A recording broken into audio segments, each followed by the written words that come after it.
ঐক্যবদ্ধ ছাত্র সংসদ কর্তৃক আয়োজিত আজকের এই গণভোটে হ্যাঁ গণজমায়েতে উপস্থিত বিভিন্ন বিশ্ববিদ্যালয়ের নির্বাচিত ছাত্র প্রতিনিধিবৃন্দ, আমার সামনে উপবিষ্ট মিডিয়া ভাইরা এবং আমার সামনে উপবিষ্ট বাংলাদেশের সচেতন জনগণ, আপনাদের সকলকে জানাই অন্তরস্থল থেকে সালাম। আসসালামু আলাইকুম ওয়া রাহমাতুল্লাহি ওয়া বারাকাতুহু। আপনারা জানেন যে আগামী 12 ফেব্রুয়ারি আমাদের যে জাতীয় নির্বাচনের পাশাপাশি আমাদের আরেকটি নির্বাচন অনুষ্ঠিত হতে যাচ্ছে, সেটি হচ্ছে আমাদের গণভোট।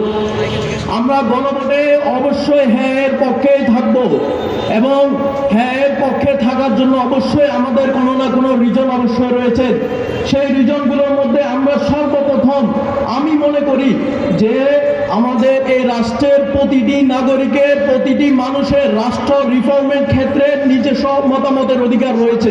আমরা দেখেছি যে গত ফ্যাসিস্টের সময়ে মানুষের মতামত উপেক্ষা করে, জনগণের মতামত উপেক্ষা করে নিজেদের মন মতো, নিজেদের পরিবারতন্ত্রের মতো যে সিদ্ধান্তগুলো মানুষের উপর চাপিয়ে দেওয়া হয়েছে, আমরা গণভোটে হ্যাঁ এর পক্ষে ভোট দিয়ে আমরা এই পরিবারতন্ত্রকে আমরা দুরুৎসাহ করে দেব ইনশাআল্লাহ।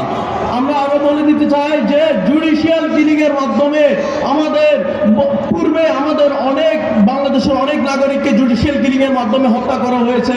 আমরা এই আজকের এই গণজমায়েত থেকে আপনাদেরকে জানিয়ে দিতে চাই যে আমরা গণভোটে হ্যাঁ দেওয়ার মাধ্যমে কাউকে যেন জুডিশিয়াল কিলিং এর মাধ্যমে হত্যা করতে না হয়, কাউকে যেন বিচার বহির্ভূত গুম খুন দর্শনের কোনো ধরনের মুখোমুখি না হতে হয় এবং আমাদের এই রাষ্ট্রের প্রতিটি নাগরিকের নিরাপত্তা, প্রতিটি নাগরিকের অধিকার যাতে এখানে সম্পূর্ণভাবে বাস্তবায়ন করা হয়, আমরা সেই আশায় আমরা সেই প্রতিশ্রুতিবদ্ধ হয়ে আমরা গণভোটের এই গণজমায়েতে অংশ নিয়েছি এবং আমরা আশা করি যে আগামী 12 ফেব্রুয়ারি এই গণভোটের মাধ্যমে আমরা বাংলাদেশকে নতুনভাবে রিফর্ম করতে, বাংলাদেশের পরিবারতন্ত্রকে সম্পূর্ণভাবে ধ্বংস করতে এবং রাষ্ট্রের প্রতিটি সিদ্ধান্তের ক্ষেত্রে প্রতিটি নাগরিকের অধিকার, প্রতিটি নাগরিকের মতামতকে গুরুত্ব দেওয়ার জন্য আমরা এই গণভোটে হ্যাঁ পক্ষে আমরা অবশ্যই ভোট দিব ইনশাআল্লাহ।